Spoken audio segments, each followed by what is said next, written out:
Save this episode because today, Thursday, November 14th, is the day before the Sacramento Kings begin their 2024 NBA Cup championship run. It begins with the Kings and Timberwolves inside the Golden One Center tomorrow. And to help me preview that game, plus talk more about last night's fantastic Kings win over the Phoenix Suns, Deuce Mason from the Deuce Mo Podcast joins me right here on Locked On Kings.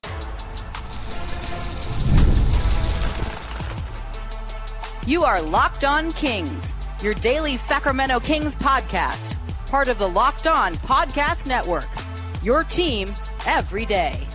And now, ladies and gentlemen, it is that time for another episode of Locked On Kings.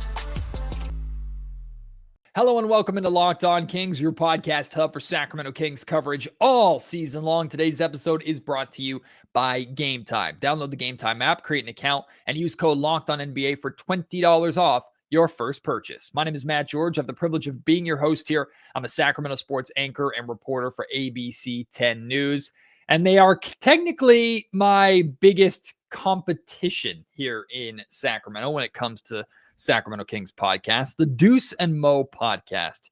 Truth be told, I am a super fan of that show. I listen to that show religiously. I got to attend their live show that they did the night before opening night. I've known Deuce and Mo and had the opportunity to work with Deuce and Mo since I first got started in this industry in Sacramento, and they've continued to inspire me like episode after episode, day after day, the content that they put out. Trust me, there's a professional jealousy. There's absolutely a professional jealousy with some of the stuff that they've done and how successful they are and how great of a story they are and their success making it over to Kings television and the work on the Deuce and Mo podcast and everything. It's truly inspiring, right? So I'm always very grateful when one of them or both of them take the time to join me here on Locked On Kings. And I got Deuce Mason today to join me. Deuce and I have some fun breaking down more of last night's Kings victory over the Phoenix Suns, how great De'Aaron Fox was playing, incorporating DeMar DeRozan's style into that fast-paced Kings offense that we saw last night. We also have a lot of great things to say about Kevin Huerter and the Kings defense in general from last night that gets a little bit overshadowed because of how well the offense played. And then Deuce and I dive headfirst into the NBA Cup in-season tournament, which begins for the Sacramento Kings tomorrow night. And we also talk about maybe some changes that we'd like to see to the Cup, as this is just year 2, right? It's going to adapt and it's going to change as it goes on. So I hope you enjoy this conversation with Deuce Mason from the Deuce and Mo Podcast. He's always busy in the evenings during night chat, so we're doing a little afternoon chat here with Deuce Mason, half of the Deuce and Mo Podcast in the Deuce and Mo studios, where you've seen a number of great interviews like Keon Ellis this past offseason, De'Aaron and Rasay Fox 2 off seasons ago. Still jealous about that, Deuce. But how much fun was last night, my guy? An offensive performance that we needed from the Sacramento Kings. I said it looked like the 2022 Kings offense again. Ball was moving, shots were falling. It was a fun night in the G1C last night. Yeah, absolutely. And like everything was perfect in terms of like the minutes were down for the starters. You're knocking down threes and the ball is popping. Turnovers, okay, not good. 17 that turned to 29 points. Some careless stuff there, but they still manufacture 127 points despite the fact that they threw the ball all over the place last night. And you're right. I think the Kings, in some ways are still trying to like form their identity with DeMar DeRozan. And DeMar's getting more comfortable with playing fast. I know he didn't play in that second half, but he was part of that group in the first half where the ball was popping and they were getting good looks. And I think they're trying to find the balance of playing fast and at times like, hey, let DeMar cook here. Let's get a little ISO. Let's seek out a mismatch. But we can't just stand around either. And I think you're starting to see more signs of improvement on that front. And then it just helps when guys knock down shots. I mean, Matt, this was ridiculous. When we talk about they were shooting 30% from 3, dead last in the NBA. They were, in the 20s on open threes with the defender between 4 and 6 feet contesting. It's like at some point it was going to break. And, last night was that night. And 4 or 5 guys going into last night were shooting a career low from 3. I mean, it's just such a weird start of the season, but people are going to think we planned this. Genuinely, we didn't, because I wanted to talk to you about DeMar, because I thought it was I thought it was an interesting observation from last night. I don't think it's a coincidence that the term that I use is actually stolen from Doug Christie, and I know you've had many conversations with Doug Christie. The ball has energy, right? Doug talks about that a lot. The ball had great energy before shots were falling last night. Like the ball was zipping around the perimeter. And to your point, DeMar DeRozan was out there 17 minutes of that first half, and the ball was moving well the entire night. So it wasn't like the offense awoke in the second half when DeMar was out of the game. I don't think it's a coincidence, though, that the ball movement looked as crisp as it did, and DeMar only took 2 shots. And I think people are inherently going to take that as a negative, like, oh, DeMar's a ball stopper. To me, I thought last night was a example of the offense has been really solid to start this season. The Kings are 7-5. And they're still finding a balance between when to move the basketball and play with that pace that they were known for 2 seasons ago, and when to lean on the mid-range isolation expertise of DeMar DeRozan just to go out and get them a bucket. Yeah, and honestly, Sabonis only had 4 shot attempts last night, right? So those 2 guys combined for 6. That's a bit unusual, but I think the ball gets popping when you're making some plays defensively too. You know, like you're getting out in transition, you're pushing the ball ahead, you're getting the defense rotating. And I thought early on, you know, Kevin Huerter kind of set a good tone with a couple of strips and steals on Devin Booker, and that brings you life. You know, getting stops and getting out in the break for a team that likes playing fast, I think is crucial. And I think there is an adjustment a little bit, of course, with DeMar, but also like I went back and watched what he did in that game at Phoenix a couple of nights ago when he just absolutely took over 16 in the fourth, 8 in the overtime session. A lot of his stuff wasn't like slow it down. He was getting some early offense stuff, right? It's not about like just fast breaks. We know this. It's about playing with tempo and everyone moving. And that's what they did. And I think DeRozan has to do more of that. But the other thing too is like, the balance of minutes. Like the Kings can't be playing DeMar DeRozan the most minutes in the NBA like he did last year. Can't be playing Sabonis and Keegan and Fox that many minutes. And so last night, I was telling Morgan, I'm like, in a weird way, last night might be a blessing for the Sacramento Kings. You don't want anyone to go down, but you know, without Monk and DeRozan, Mike had to play his starters or his bench more. And the bench gets in a rhythm. They knock down shots. So you wonder what that does for the bench's confidence, but also in addition, Mike's confidence, where he can maybe lean on some guys in his bench unit a little more. There were a couple things from last night that were, I think, really important that get a little overshadowed by just shots falling. Number one is they had 36 or 38 assists on 50 made baskets, which was unbelievable number. Awesome. And imagine if they didn't, like Sabonis didn't have 7 turnovers. Right. Like, there's a couple of them you're like, come on, man. Right. That could have been 40 plus. Absolutely. And then on top of that, like what I really liked about last night's game is the offense looked good throughout, but the Kings responded well to a couple of Suns they opened the third quarter on a 10-3 run, took a 2-point lead. Kings dominated the rest of the quarter. They opened the fourth quarter on an 8-0 run, get the game to within like 5 or 6 points. Kings end up winning by 20 plus. Like, I like that not only was the offense good throughout the game, the ball movement was good throughout the game. The Kings responded to adversity when, I know it's not too long ago, but you go back to the first 2 games of the season and the Timberwolves' big run in the third quarter kind of did them in. Yep. LeBron James's big run in LA to start the fourth quarter did them in. So there's runs there that they struggled with. Last night, the Suns tried to put together a couple punches and the Kings responded really, really well. Yeah, they did. And, you know, Okogie had a big impact with his energy. The 25 points, or I think he had 25, something like that last night. Yeah, 25 points off the bench.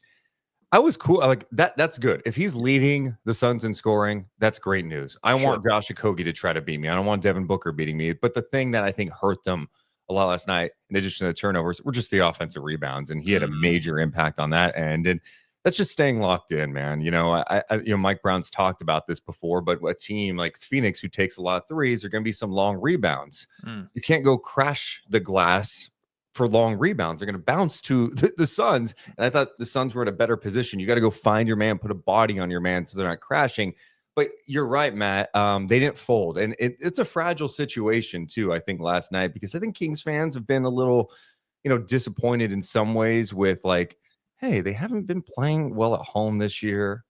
They didn't play well the last couple of years at home. They're missing a ton of shots. And so I think it was good for them to have one of those games at home where they're making some good defensive plays. The crucial one, it's 70-68. Herter scores. They get O'Neal on a leak out. He's cherry picking, and Keegan blocks a shot. Chase down leads block. to a Herter bucket, and that kind of was the turning point to me where the Kings really started to take off. So I think defensively, I've been pretty encouraged with how they've played this year, and for them to be 7-5 in a situation where they have not shot it well consistently from three, I think is somewhat encouraging. Like I said at the top of the show, today's episode of Locked On Kings is brought to you by Gametime. This is the app that you need to be using to buy your tickets to whatever event, especially Sacramento Kings games, right? The deals on Gametime for Kings games cannot be beat. But the same can be said about whatever sporting event, concert, theatrical production, comedy show, whatever the event, you will find the best price tickets on Gametime because Gametime has a lowest price guarantee. If you find the same tickets on a different site for cheaper, Gametime will credit you 110% of the difference. They have this incredible feature, which is so simple and yet so helpful. It's called their Gametime Picks feature, and it saves you time, right? Gametime is all about time, and I'll explain that in a little bit. But the Gametime Picks filter, it goes through all the fluff, and it shows you only the best deals on the best tickets in different areas, so you don't have to sift through thousands of tickets at different events. And time is so important on Gametime because the last minute tickets are where you get the best deals on Gametime, right? If you wait to the last minute to buy your tickets, you'll get unbelievable savings on Gametime. They know life happens, and they know sometimes you don't know if you're going to be able to go to the event until hours before. That's where Gametime comes in clutch. Take the guesswork out of buying tickets with Gametime. Download the Gametime app, create an account, and use code LOCKEDONNBA for $20 off your first purchase. Terms apply. Download Gametime today. What time is it? Gametime. And what jumped off the page to me last night, Deuce, I said it was the best that I've seen De'Aaron Fox move, certainly this season, but I think in a long time. Like, that was the most energetic and spry that we've seen De'Aaron in quite some time. And it's not that, I mean, and we know he's playing with the hand injury. The dude plays banged up all the time. He just he's always getting hit, kind of like Sabonis. But last night, like I saw the way De'Aaron played last night, and part of me is like, okay, Phoenix couldn't do a thing to stay in front of him, and he was getting downhill at will. And I understand Fox has improved tremendously as a volume 3-point shooter and shot 37% on a high volume last season. I'm not in the camp of Fox should not shoot the basketball. I'm just not in that camp at all. That being said, like, this was the best version of De'Aaron Fox. And I think a lot of Kings fans have been calling this. Why can't De'Aaron play this same way on a nightly basis? It's easy to say from when we're sitting down and not having to put in the energy that De'Aaron puts in. But if the Kings can find a way, if De'Aaron can find a way to play with that quickness and that desire to get downhill, I don't know what any defense in the league can do to stop him. Yeah, I mean, and everything's connected, right? It's helpful when he's putting pressure on the defense, but if guys aren't knocking down threes and they're packing the paint, then he's not getting those same opportunities to drive. It's also, helpful when you're taking on a Suns team that lacks rim protection. Yes. You're not worried about Plumlee or Nurkic. It's also helpful when, like, De'Aaron's looking at Tyus Jones going, that's cute. Like, they don't. I think all of that matters. But yeah, I'm with you. I thought the balance was great. I think he made it a point last night, like, I got to get to the paint. This is a great matchup for me. Let me create out of that. His fourth double-double. I think he had 16 of his points in the paint last night, which I just love that number. And he took 2 threes. I'm with you, Matt. Like, I've said, like, I want De'Aaron taking threes, but I want more catch and shoot opportunities. I don't necessarily want to see games where unless he's red hot, where he's launching double-digit threes. I think a healthy balance is like 5 to 6. But if it's not there, like, it's okay. He's improved his 3-point shooting. He's worked really hard on it. But I think there have been too many times this year where it feels like settling or going for the home run play, where, to me, the home run with De'Aaron Fox is attacking the basket, getting in that mid-range stop and pop, and his ability to kind of slow down the change of speed, suck the defense in, spray out. I thought last night, to your point, was a great example of him playing a really strong game, because this year, the only thing I haven't liked about his game is the 3-point shooting, some of those decisions. I think his defense has been spectacular. His intensity has been spectacular. I think he's playing overall some good basketball, but I I'm a big believer in him that he has another level he can get to. Mm-hmm. And it's hard to do it every night. That's the difference between good players and great and elite, right? Is doing it consistently night in and night out. I don't think there's a better defensive point guard in the league, especially when he's locked in. I think offensively, he can make some better decisions with the shots, and he showed that last night. In preparation for our conversation today, while I was driving into the arena last night, I went back and re-listened to a roundtable that we did on the Deuce Mo podcast with the both of us, Morgan, Frankie, and Brendan from Sacktown Sports.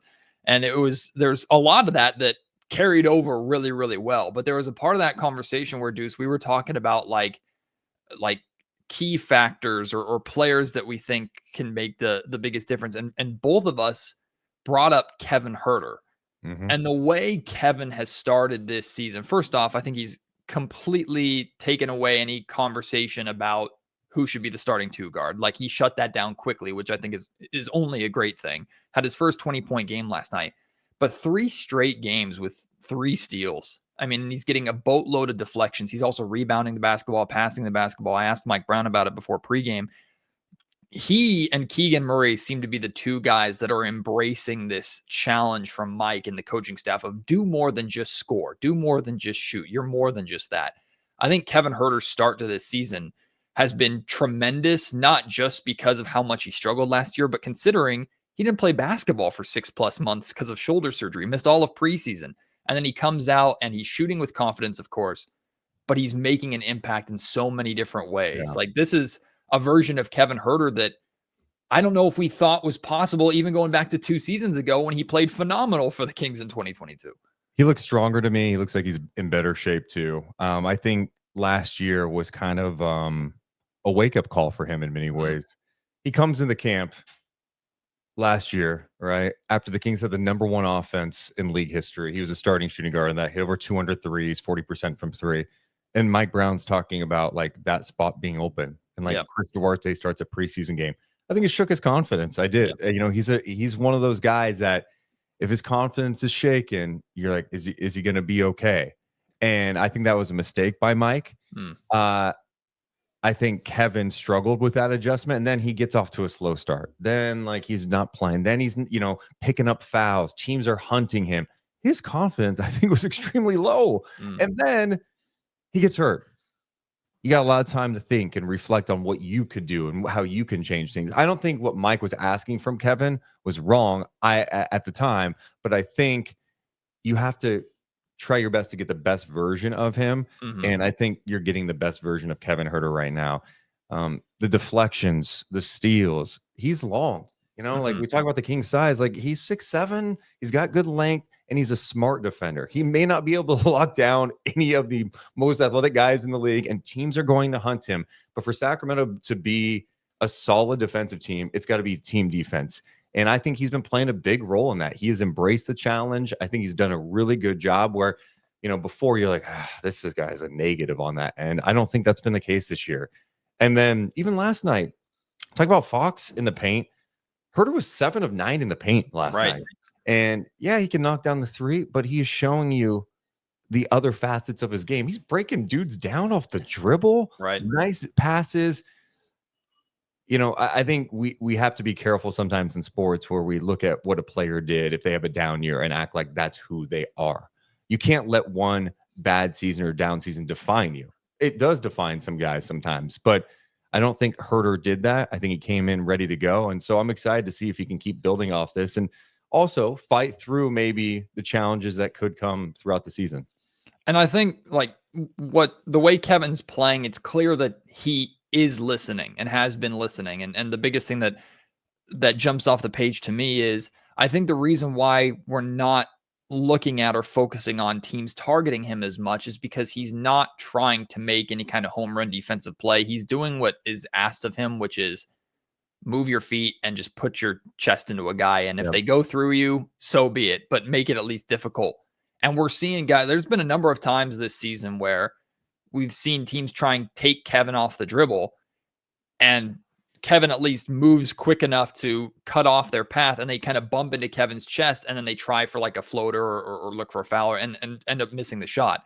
Like that, Kevin doesn't need to be a great individual defender to just have a presence, right? And sometimes a presence is enough to throw off a shooter, especially a shooter who's expecting, oh, this is the weak guy. I'm going to hunt him. I should get my own. And then you get bodied by him. You're like, oh, crap, I got to put this up. Like just something as simple as that, which is Mike's talking to everybody about defending with your chest. That's something that I think De'Aaron has done unbelievably well. If you watch De'Aaron Fox defensive film, the amount of times that it almost looks like he's leaning backwards, he's not. His chest is out, hands are back, and he's just go through me. Try. Yeah. And I think it goes to someone like DeMar DeRozan too. Like no one's going to look at him and go, what a great defensive player, but he makes defensive plays, right? Yes. And I think Herter's doing the same thing where they're active hands, they're swiping down at the ball, getting deflections and steals. And for a Kings team that likes pushing the pace and probably needs to do it more, that changes everything. The Kings are at their best when they're in transition, getting into their early offense. And those steals, those deflections go such a long way. This episode of Locked On Kings is also brought to you by FanDuel. Get ready to tackle all the NFL action with FanDuel, America's #1 sportsbook, because right now, new customers can bet $5 and get $150 in bonus bets if you win. The FanDuel Sportsbook app gives you everything that you need to place bets on the NFL. Of course, you can place bets on the NBA, MLB, NHL, college sports, everything all in one place. So when you get a hunch in the middle of a game, you can check out the latest stats, view live play-by-play, and so much more on the same page where you place your bets. Just visit FanDuel.com to join today. You'll get started with $150 in bonus bets if you win your first $5 bet. So find a surefire, can't miss bet, put $5 on it. You'll get $150 in bonus bets in addition to what you win from that bet, all at FanDuel.com. Never waste a hunch and make every moment more with FanDuel, an official sportsbook partner of the NFL. So tomorrow night is the first game for the Sacramento Kings in the NBA Cup, a rematch against of opening night against the Timberwolves. We'll get to see the new gray court for the first time, which I'm excited about. I'm glad they got rid of the blue, and I'm glad they got rid of that silly runway to Las Vegas thing that they had on all those courts. I thought those were ridiculous. But last year it was new, right? Last year it was like, okay, let's see what this is. Now we kind of have a better understanding of it. So how much does Deuce Mason care about the NBA Cup aspect? I know it's still a regular season game, but how much do you care about the NBA Cup aspect of this game on Friday night? I am an NBA homer. I love this for the league. I mean, last November, traditionally kind of a boring month in the NBA landscape, was not boring. Like, and I know a thing like the court is like, well, does a court change anything? You know, in some ways, I think it does. It does make it look different. You know, it catches your attention. But in addition to this, like the players bought in. Yeah. And that's what matters. If the players buy in and don't treat it like it doesn't mean anything or it's an all-star game, whatever, then it's great. And I thought last year was an awesome case study for the league. And so I think this year, I think it's going to be the same thing. I think Friday night's going to be an awesome atmosphere with Minnesota in town. They were here opening night, got that 2-point win. And, you know, tomorrow night, you beat Minnesota. They're not going to Vegas. They'd be 0-2 in cup play because they just lost to Portland their first NBA Cup game. So yeah, I love the NBA Cup. I think it's a great idea. I'm interested in seeing like how it evolves. Could they change it? You know, I've had discussions with like other Kings fans about this in our Discord, and it's like, imagine if the league like shortened the season and made it like a 62, 65 game season with an in-season tournament. I think the season is too long. I think you're seeing this with some of the injuries, and shortening it, maybe putting a little more on the line for the NBA Cup would be a pretty cool addition.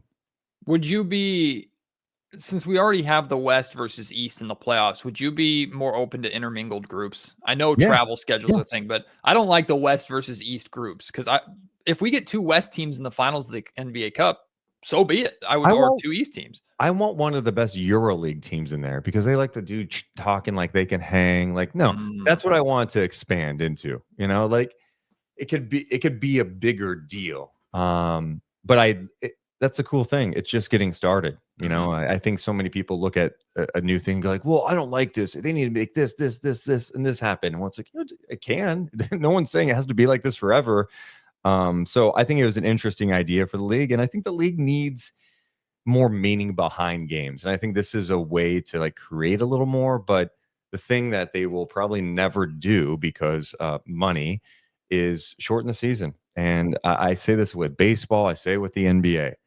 You can make the games more meaningful. There's a reason why football, and you're never going to get football ratings, but football is getting 20 million plus for national TV games because they play once a week. Every game is like important. Right. In the NBA, there is a perception that I could check in like late in the year.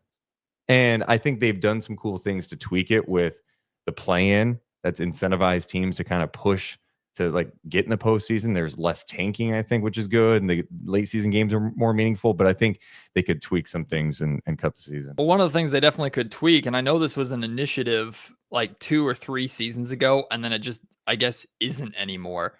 Kings are playing their third set of back-to-backs already on Friday and Saturday. Like, do you remember? I remember very vividly 2-3 seasons ago, the NBA was like, we are limiting back-to-backs. We're making less of these things, less 3 games in 4 nights. I guess that's gone because every team is playing a boatload of back-to-backs, and the Kings are always towards the top of the back-to-backs list. Yeah, and then they have a stretch coming up after this Monday, where they don't play again until Friday. Right. I don't know. I wish there was a little more balance to it, and it's not easy to create the schedule. And part of it would be, okay, got to extend it out a little bit. That's why I keep talking about shortening the season. Yeah, I don't love back-to-backs. I don't like 5 games in 7 nights. It's just taxing. And, I think all fans, I think it's good for fans if the games are a little more spread out, but also for the players. Like, if I'm a fan, I want to see these players like at their best, rested, ready to go head to head, not like we do where it's like, well, it's second night back-to-back, it's tough. It's just tough shooting night. No. I want these people ready to go so we can watch a compelling product. Yeah, the fact that we're talking about tired legs and rest games 3 weeks into a season probably is not the exactly what you want for the NBA. And then you have Mike Brown, who, at the start of the season is playing his guys like 40 minutes a night. That doesn't help. Yeah. Well, speaking of Mike Brown, one of the indications of last season that the in-season tournament is being handled differently is, I mean, of course you need the players to buy in. But the amount Mike and Kings coaches, and I know a lot of NBA coaches paid attention to, like, it's the fourth quarter. We got to keep scoring and we got to keep running this up because point differential matters. Yeah. As soon as they started caring about that and we saw Mike, there are times already this season where Mike has left his starters in too long. like the San Antonio game, the Kings are down by 20, which actually I have a question. Don't let me forget. I have a question about the end of the San Antonio game. But the Kings are down like 20 with like 4 minutes left and Mike still has the starters out there. But running up the score and paying attention to point differential, which is a true tournament style of NBA basketball, I think that's really interesting too, and shows that, okay, coaches care in their own right with this and how they're changing. Yeah, it's an interesting development, and it also pushes, like, if you're losing in a game, it's like, well, let's try to keep it close, and I think that's an interesting subplot to it. And I do like the tweak they made this year. Overtime point differential does not count. Because that kind of altered some things last year, I believe. So, that's what it's just different. It's not what we're used to. The one other change I would make, I know I keep talking about changes here. I just think you should play a stretch in a month where it's just NBA Cup games. I thought it was weird the other night. Minnesota plays an NBA Cup game against Portland. Then they play 2 days later in Portland. It's not a Cup game. I don't know. It's just like, spread it out, make it Tuesday and Friday still if you want, or maybe you have to add one more day to it and just do all Cup games. Let's not go back and forth. I agree. Like, make it a Cup day. I mean, you already had, I know the election is a weird example, but you had nobody played on election night. So everybody played the night before, everybody played the night after. Make that a Cup day where all 30 teams are playing. You have an even amount of teams. Just make those all Cup games. I agree with you with that. That'd be cool. Like, you start it in the morning, like just go all day, like it's March Madness for the first day or something. That sounds fun to me. I remembered something that I brought up at the end of the San Antonio game. I don't know how you feel about unwritten rules in sports and unwritten rules in basketball. One of the most obvious unwritten rules in the NBA is if the game's over, just dribble out the clock, right? Don't go for a layup or anything like that. San Antonio. I hate that rule. You know what? Stop it then. Stop the layup. We play. Okay. We play all the way through. So in my league. I'm curious how you feel about this then. because San Antonio challenged a call up 20 with like a minute and a half left or a minute 20 left and they won the challenge and got the ball back. And part of me was thinking like, Mike Brown's too nice. The Kings coaching staff are too nice. This doesn't really mean anything. But if I were a coach and you're using your challenge there at the end of the game to overturn whatever nonsensical call at the end of the game, if I'm Mike Brown, I'm getting pissed. I'm like, what are we doing here? Let this game end. I probably don't use my challenge in that situation. Of course, that wasn't Greg Popovich either. That's true. We wish Pop the best trying to come back from that mild stroke that he had. But yeah, I mean, I don't know. Maybe the young guy was like, I want to use my challenge. But yeah, I'm with you. You have 20. Let's just get this game over with. We do not need to spend 2.5 minutes reviewing this play. It doesn't matter. In fact, maybe that's the rule in the NBA. Like, hey, if there's like a minute 30 left and you're up 20, like you don't get a challenge. They're gone. You're not winning this game. Challenge denied. Yeah. Sorry. No, just not happening. The New York or New Jersey database, they just go, nah. No. Yeah. Turn the light off. Well, Deuce, I appreciate you so much making time here to join Locked On Kings. Looking forward to the cup returning tomorrow. Hopefully the Kings right some wrongs against Minnesota. Yeah. We'll see. We don't know yet. It's going to be a tough one. It's going to be a really tough game. They've lost 3 in a row, and it's reading some of the comments from their locker room, Minnesota. We're going to learn a lot about them tomorrow. Are they going to show up and be competitive against Sacramento? And we'll find out, too. I don't know if you've heard anything. I haven't seen anything yet about the status of DeRozan. I have to imagine he's okay, but who knows? We'll see. Also, I've got to be honest, little disappointed in you. We don't even talk about your guy, Keegan Murray, at all, and him literally having Devin Booker in jail. Well, we got to mention that. Okay, you're right. We do need to mention it. It was assumed that Keegan did such a great. I mean, won the DPOG crown last night, right? Booker had only 18 points on like 20 something shots, or I don't remember how many it was, to be honest with you. But the fact that Devin Booker wasn't a factor and Keegan's the guy out there, like it goes without saying, right? Keegan's greatness is just good enough to just admire and appreciate from afar. So that's what I'm going to go with. Well, I appreciate you having me, Matt. Thank you. Appreciate you, Deuce Mason. If you don't already know what you already do, check out the Deuce Mo Podcast night chat after every single Sacramento Kings game. Of course, you'll see him on Kings pre and post game live a lot as well. Keep up the great work over there, Deuce, and I'll get you back here on Locked On Kings in the near future. Sounds good. Appreciate it.